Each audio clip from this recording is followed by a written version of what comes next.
Stanley, Scuba, Sailing, and Adventures.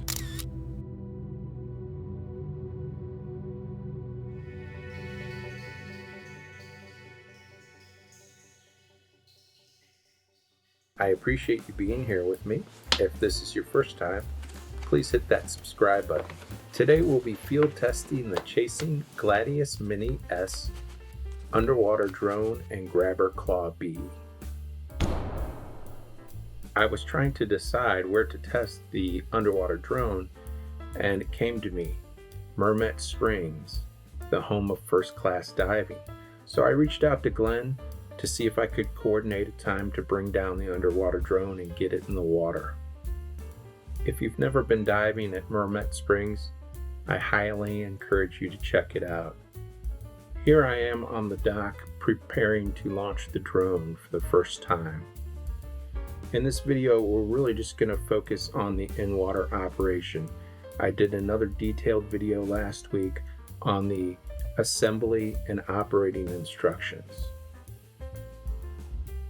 Here's our first look at the drone in the water with the grabber claw B attached. I have the lights set at 50% power. As the drone is descending, I'm paying out tether from the handrail on the dock.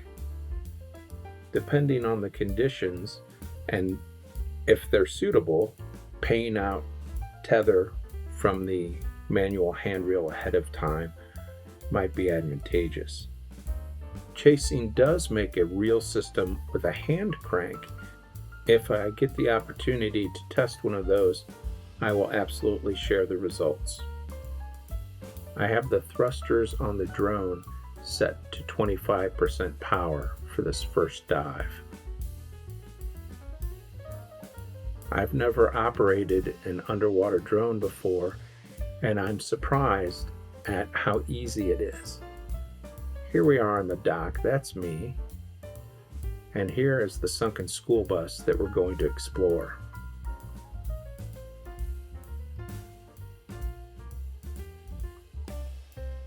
Having been diving here many times over the years, I was quite confident that I'd be able to find the school bus quickly, and as you can see, I did. This is the first of 3 test dives we'll make with the drone today. And as I mentioned, this first dive, I have the thrusters on 25%. We'll dial it up for the last dive and you'll see the difference in how quickly the drone moves the length of the school bus. I was quite surprised by the increase in power just going from 25 to 75%. One thing I didn't figure out before this test or during these test dives was how to use the depth mode lock. If you look at last week's operational instruction video, you'll see I mark it as very important and explain how to engage that function. Of course, you realize I made that instructional video after I had used the drone once. So all of the drone operation in this video is completely manual. Again, my first time ever operating an underwater drone, so please don't judge my driving too harshly. While I found the controls very easy to use, it did take a little getting used to. That being said, I did feel that I learned very quickly, and by the third dive, I was very comfortable with the operation of the drone.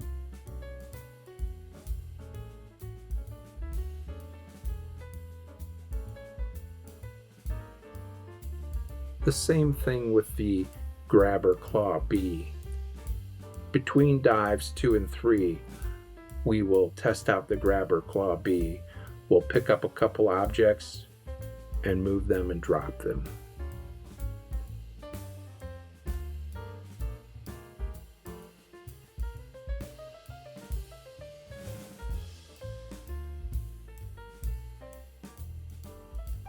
Here you can see a little bit of that up and down drift as I'm in complete manual mode. It's not drastic, but it is noticeable. Again, that's where the depth lock would be incredibly handy.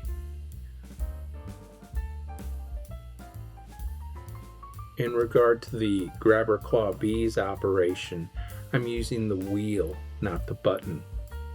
I feel it gives you a lot more granular control over the claw. You don't have to open it all the way. And then I wonder, with the button control, if you close it all the way, I guess it just closes until it meets resistance. But with the wheel, you really have that fine control over how far it opens and how far it closes.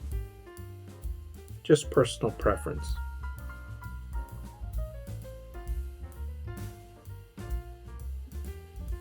I'm going to move around to the back of the school bus, and I will take the drone just barely inside.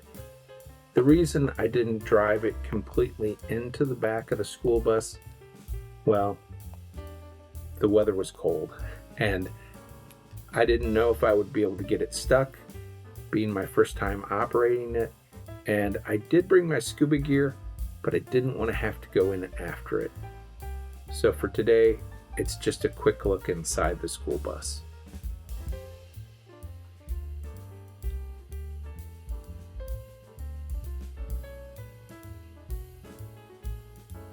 Here you can see I'm still getting my bearings a little with the operation, and I actually bumped the claw on the school bus.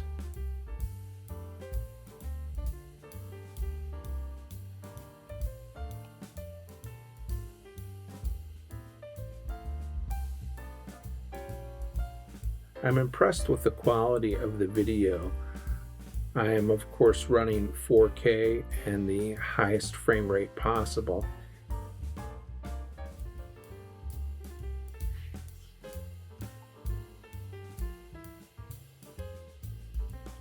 In regard to the lights, they're putting out plenty of light for this video based on the depth and the amount of sunlight we have. You can see we're getting plenty of ambient light as well.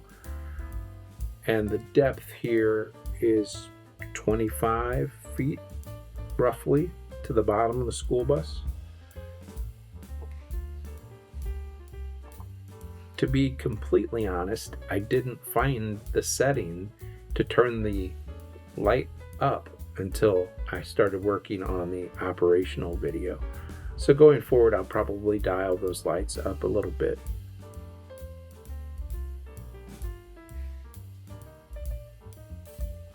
This is a Type C school bus, and they range in size from 35 to 45 feet.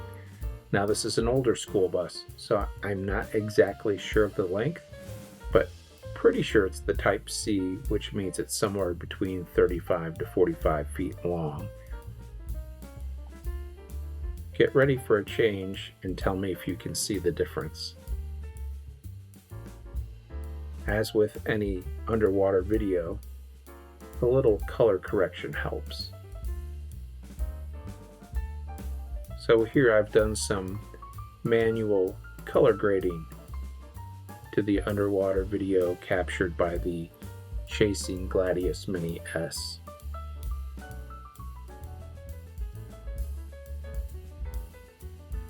You can see on the grabber claw B some of the red, and that's because it's so close in frame and the lights reach there. Now you can see when I've stopped doing the color grading. Again, quality video, there's enough material there to support color grading, and you can see if you want to do some production quality video, you're going to be able to get it with this drone.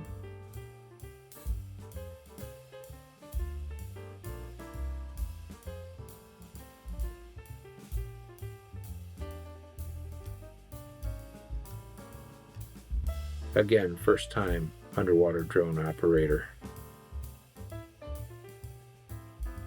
The tether on this drone is positively buoyant, so it floats and you have an idea from the surface where the drone is. It's not incredibly buoyant, so it's not pulling the drone up, so some of the tether will remain submerged.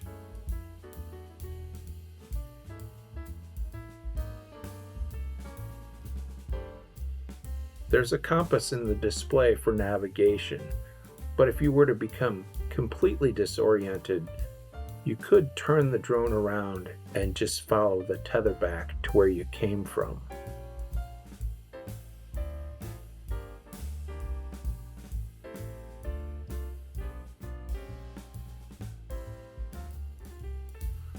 I'm beginning my ascent and going to surface the drone for the first time. I found that during surfacing and diving, the drone was very graceful. There were no abrupt upward or downward movements.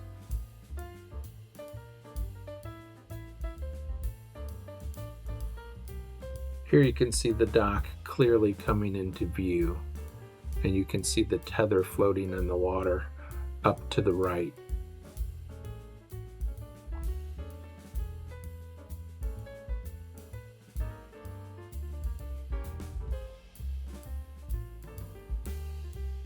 I've positioned a GoPro off the dock so that we can get two different perspectives on the grabber claw bee operation.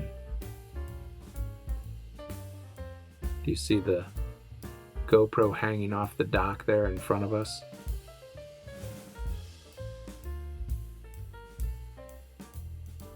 This time I used the button instead of the wheel to operate the grabber claw bee, and you see it goes from completely closed to completely open.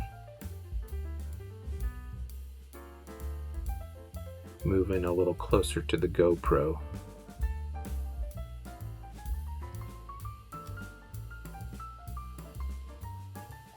And then we'll switch perspectives and we'll take a look at closing the grabber claw bee from the GoPro perspective. Again, this is with the button operation, not the wheel.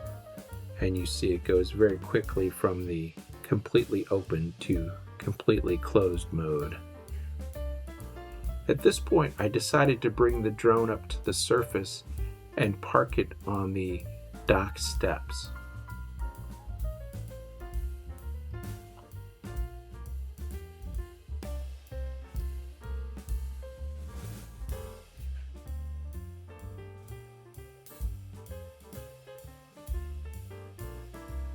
At this point, I'm getting a lot more comfortable with the drone's operation. Comfortable enough to drive it back up here onto the dock and onto a single step.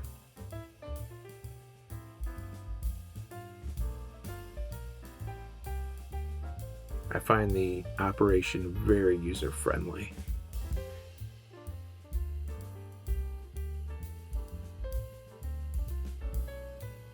Here we are starting dive number 2.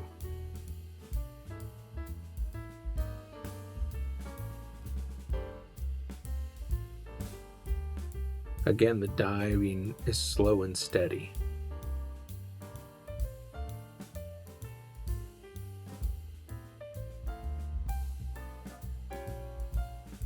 Here's a look at yours truly, operating the drone. I'm just using my thumbs. I've heard that drone operation is smoother if you use your thumb and your first finger. I may give that a try next time.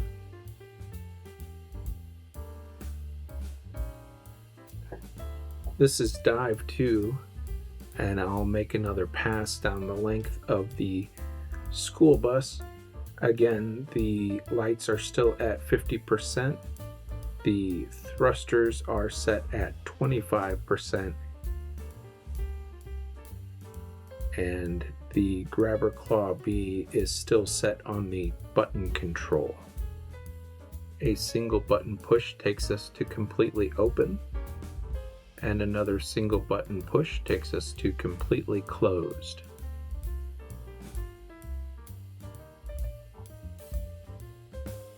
Here's another perspective of the drone surfacing.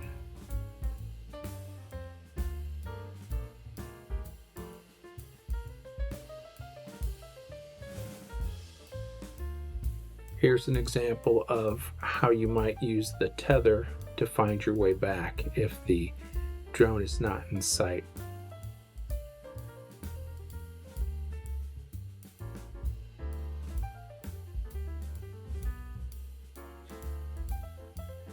Now we'll do some testing with the Grabber Claw B.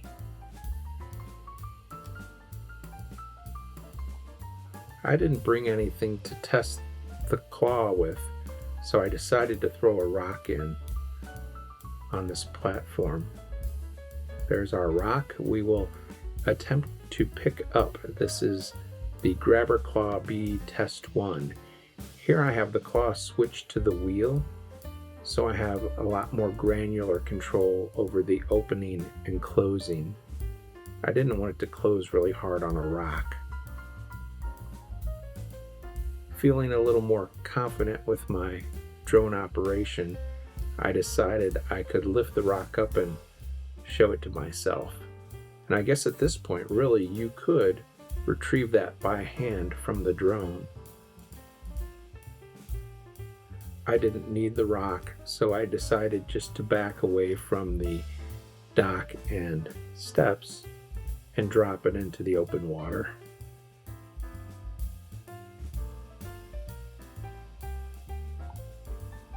Here I'm backing away from the steps, and then we'll turn the drone and drop the rock. Smooth and easy operation. This is the Grabber Claw B accessory, test number 2. Here's a different look at the operation. You see the Chasing Gladius Mini S coming in to retrieve the rock from the bottom step of the dock.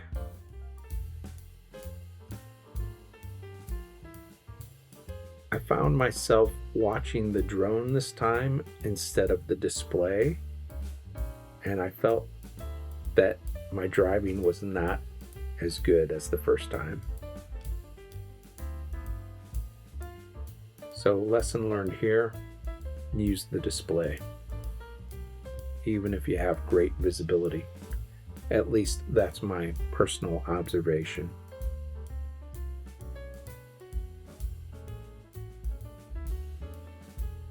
The drone's very responsive. Again, I'm working with fairly small objects here, and I really felt there was enough granular control that I didn't have to struggle. This rock will take around to the side of the dock, so do a little more maneuvering of the drone with the rock in the claw. I wanted to determine if there was any difference in the drone's operation or feel while carrying a small load, and there wasn't.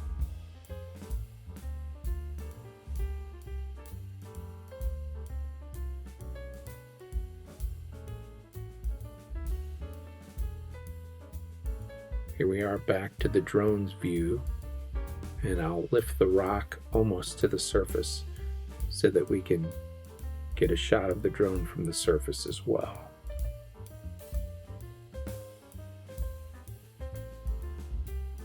Again, very smooth operation, even with a small payload. I'm not sure what the weight of the rock was.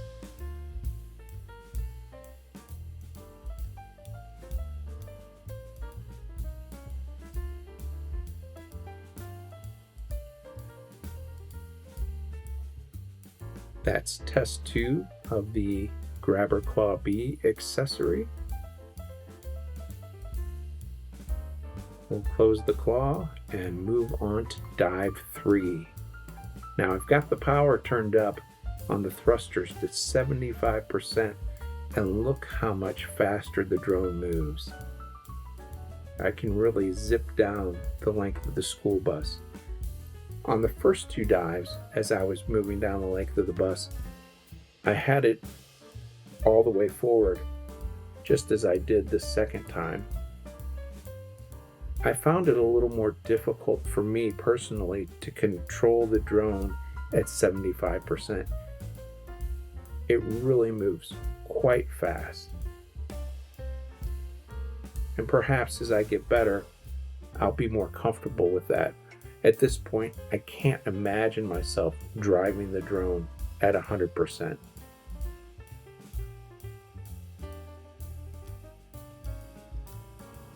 To summarize today's test, I made 3 dives with the drone. I used the grabber claw bead twice to retrieve and dispose of items. I found the operation smooth, the interface easy to use. Again, first time, so I had some expectations of a learning curve, but I found that it was pretty easy to pick up. Final thoughts, the drone really exceeded my expectations, and I can see a lot of applications.